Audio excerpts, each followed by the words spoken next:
I think what happens is people start when they get this calling or that misalignment or that feeling inside that something's not right and something's not lining up, they're looking for other things to follow to follow that template, to continue to fill that template, because that's all they've ever known. Yes. So the question that, because this is I'm leading to a question, is when people start to feel that, and just bear with me because I'm still going through all this, so it's like a real like touchy kind of sensitive thing for me. I get it.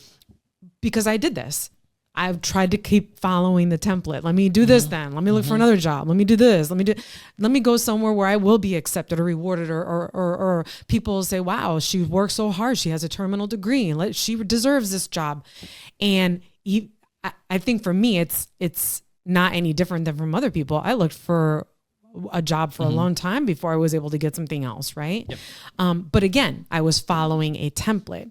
So the question is, when people feel this sense of the loss, or that feeling of misalignment, or feeling of, this doesn't feel good anymore, like something's not right, rather than blaming,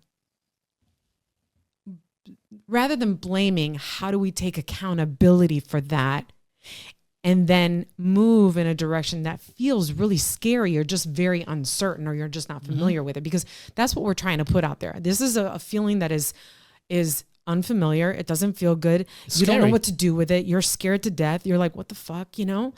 And I want to be able to give people that source, or that resource to turn to, because that in and of itself is so overwhelming. Like, I feel emotional just talking about it, because it's so overwhelming and hard. Yeah, it is. It is. I mean, it's a very, very internal, existential point. Yeah. Right? Yeah. When you're looking at what has worked for many people, right? And what our society encourages for us to do, right? And you followed it, and it gave you the home, and it gave you the family, and it gave you all those things, right? It gave you somewhat of a status, so some way for you to be free, right? But there's still that void, right? That not a sense of failure, but the discomfort that something's not enough, right? That it's just not enough. It's just not enough, right? Nothing that you do is ever good enough, right? Nothing. I want more to be recognized. I want that recognition. I want that the money. I want that. I want to be somebody, right? But even when I've done all this, I still feel empty, right? And what that is really, it's the question that I will ask you. I will start with this one question. It's a complicated question. What's the point of life? So if the point of life, it's not an easy question, right? If the point of life is to fill the function in society, to raise kids so that we could continue the species, to what end? Right? It's a very important question to ask, because if life is primarily about functions and the roles that we play within an artificial idea, society is an idea of organizing us so that so the best parts of us come up, right? But yet it doesn't feel in alignment. It doesn't feel that you belong, right? That's something to question. Ask that question. What is the point of life anyways? Right? It's a very scary question to ask, because the first conclusion that you will draw is like, this shit makes no sense. So why should I even be trying? And that brings into depression, right? Because it's like, wow, there's nothing, right? Or you could explore what that looks like. What have other people thought about? What have other people done?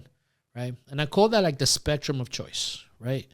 Because, and I love philosophies, because everybody thinks that you gotta pick one philosophy, like one religion, and then that's it, right?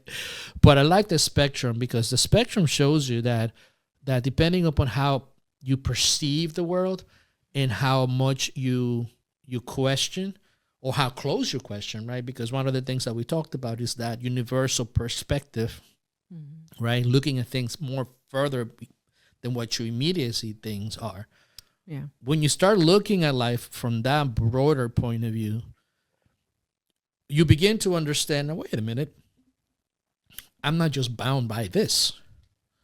No one is bound by this. There is no ideology that is better than the other. It's just a perception on how we should live. Right? Yeah. And organizing ourselves to the best case scenario. But where are we heading? Like, where are we heading, right? So the beautiful thing about exploring life is that one of the common things about life, one of the most important things, is this idea of, number one, preserving, right, the different species, but also the evolution of those species, right?